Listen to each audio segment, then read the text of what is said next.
say, you ever wonder why the Chinese use chopsticks? Well, it's got something to do with Confucius and Cardinal Richelieu. I know that doesn't make a lot of sense right now, but it's actually true. Sort of. And the two men did have one thing in common. They both hated eating with knives. Now you might wonder what's wrong with knives. After all, we've been using them since Neolithic times. They're the simplest way to stuff your face. Ah, yes. Until they aren't. And that's where chopsticks come in. The first chopsticks, that we know of at least, are around 3,000 years old and were found in the ruins of the city of Yin, the last capital of the Shang dynasty in northern China. Now, interestingly enough, these chopsticks were only used to stir stews. They weren't actually used for eating. The Shang dynasty also used long forks in their kitchens, yet for mealtimes it was the good old knife and fingers. So, when did chopsticks make their way to the dining table? Well, to find the answer to that, we need to fast forward a millennium or so, to around 2,000 years ago during the Han dynasty. Like their Shang predecessors, the Han ate almost exclusively millet. It didn't need fertilizer or particularly good soil, which was great because the North had neither. The Han made porridge out of their millet, and as you can imagine, eating porridge with chopsticks is not exactly the easiest thing to do, so it never caught on. But as the Han dynasty expanded south, their diet started changing. You see, the south was perfectly suited for growing rice. In fact, rice grew so plentifully there that they had enough left over to feed the north with it too.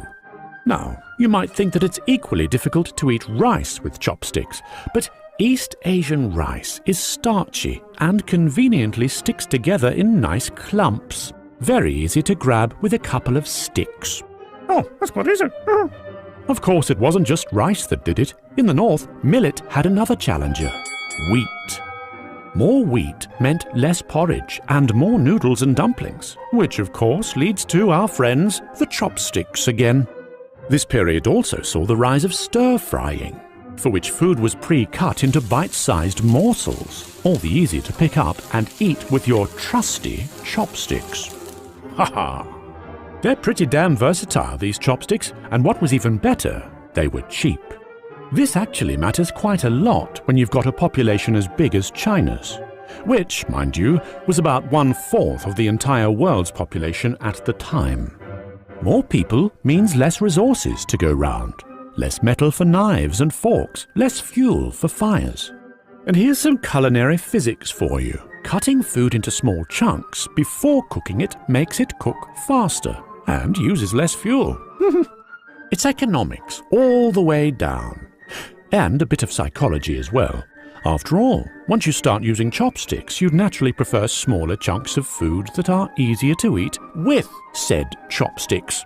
So in the end, knives moved from the table to the kitchen and chopsticks from the kitchen to the table. See what we did there? Swapsy. Anyway, our good friend Confucius was one of the biggest advocates of chopsticks. In his eyes, a tool as violent and barbaric as the knife had no place on an honorable man's table.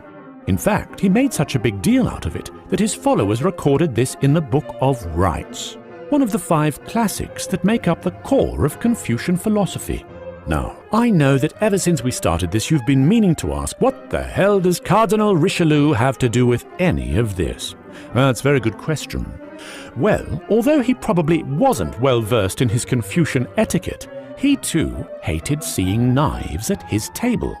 You see, back in those days, the knives you'd find on the average European dining table were pretty sharp.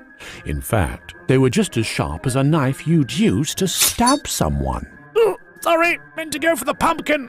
What's even weirder, though, is that when your table guests weren't actively conspiring against you, they'd use those same sharp knives as toothpicks.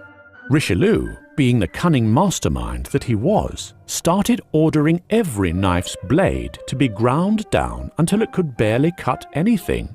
Richelieu fixed his pointy knife problem by inventing the table knife, while Confucius solved it by popularizing chopsticks. And that, my friends, is the point, or not, as the case may be.